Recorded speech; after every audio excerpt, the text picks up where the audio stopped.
In this class, we are going to discuss about the partial fractions. So, you know very well about the fractions. The fractions are always in the form of p by q. So, here I have taken the one example 1 by 2. It is a 1 by 2. It is a fraction. It is in the form of numerator by denominator. Now, what is the meaning of partial fractions? Partial fractions are nothing but the fractions when we express given fraction as a sum or difference of two or more than two fractions. For example, in the number system 1 by 2, we write as 1 by 4 plus 1 by 4. The sum it is 1 by 2 only. So we express 1 by 2 as a sum of two fractions 1 by 4 and 1 by 4. Here, this 1 by 4 and 1 by 4, we call them partial fractions of 1 by 2. So similarly, in the number system, let us take one natural number 9. So we can express any natural number as a sum or difference of many numbers. So here, this 9 can be written as 6 plus 2 plus 1. Sum it is 9. So we express 9 as a sum of three numbers. So again, the 9 can be written as 5 plus 4. It is expressed as a sum of two numbers. So in the next example, in the next expression, this 9 can be expressed as a sum of 1 and 2 and 3 and 4. The sum it is 9. So like that, we have many ways we can express any number as a sum or difference of many numbers in the many ways also. So like that also, if we have any fraction, we can express it as a sum or difference of two or more than two fractions also. Now, in this chapter, our aim to write the partial fractions of given fraction which is in terms of x. So we need to find the partial fractions of a fraction which is in terms of x. So before that, let us to know what is meant by a polynomial. So most probably, if the fraction it is in terms of x means uh, that any expression which involves the letter x, that type of expressions we call them algebraic expression. In this algebraic expressions, you should know what are the polynomials. So now we know very well the general form of the polynomial of nth degree it is that we can write as a0 plus a1x plus a2 x square plus so on an x to the power of n. So in this expression you can consider very carefully the highest power we use it to the x it is n. So this gives the degree of the polynomial, and for this expression the degree it is n, and this is the nth degree expression, it is only the general form of nth degree polynomial. So this is said to be the nth degree polynomial if and only if an is not equal to 0. The quotient of highest degree term, the quotient of x to the power of n should not be equal to 0. Then only we can say it is the nth degree polynomial. You have to remember it. Now what I am doing here, look here. So for convenience, we will go to discuss about the linear polynomials and the quadratic polynomials whose degree it is a small number. So now I am writing the general form of linear polynomial here.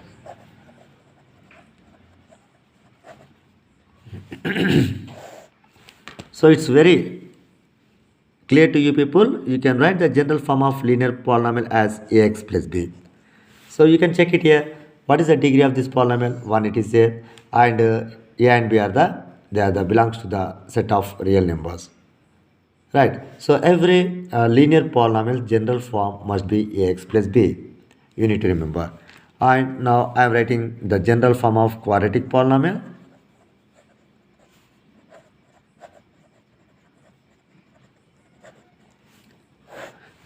So you know very well the quadratic polynomials its degree it is 2. So you need to write the highest degree term in the quadratic expression it is 2. So we should start with the highest degree term, that is ax square, and the next bx plus c. Whereas the value of x it is belongs to the real numbers here.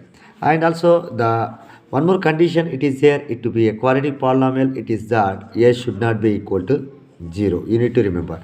Here also a should not be equal to 0. Why? Because if we take in the place of a equal 0, then it will become the first term value will become 0, then you will get only a constant term will come. That we call it as constant polynomial.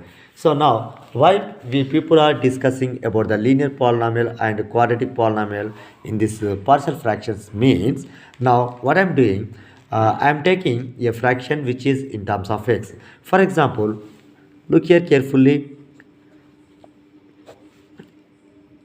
I have the fraction, it is here x plus 1 by x minus 1 into x plus 2. Once you consider this fraction very carefully, this both numerator and denominator are having the letters x. These both are the polynomials only. The numerator it is of the first degree polynomial and the denominator it is of the second degree polynomial. You can understand very clearly. We have the two linear factors are there. The degrees are 1, 1. If you multiply any two linear factors, you will get a second degree polynomial here. So, one more thing you can understand very clearly from this fraction, the degree of the numerator it is 1, the degree of the denominator is 2. So, then the degree of the numerator it is less than the degree of a denominator.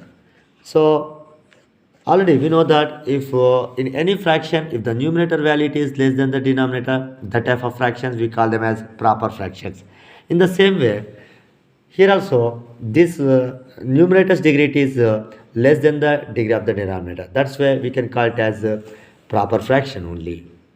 This is also an example of a proper fraction. So one more thing you need to remember here, the ratio or the division, this is the ratio only, division only, the division of any two polynomials, that we call it as a rational function. Suppose, look here, we have two functions are there, they are in terms of x, let f of x and g of x be any two rational functions.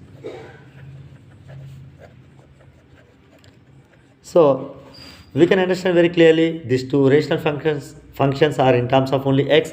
Now what I am doing, I am taking the ratio, whatever the degrees of this both the rational functions. So f of x by g of x, this one we call it as a rational function.